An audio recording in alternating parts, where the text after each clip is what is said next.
The largest owl is the Eurasian eagle owl. This majestic bird is known for its impressive size and powerful presence.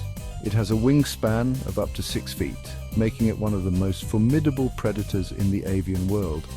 Owls have adapted to different environments, from the icy expanses of the Arctic to the scorching heat of the desert. Their ability to thrive in such varied conditions is a testament to their resilience and adaptability. Snowy owls live in the Arctic. These striking birds are well adapted to the cold with their thick plumage and keen hunting skills. Burrowing owls make their homes in underground burrows. They are unique among owls for their ground-dwelling habits and are often found in open landscapes like grasslands and deserts.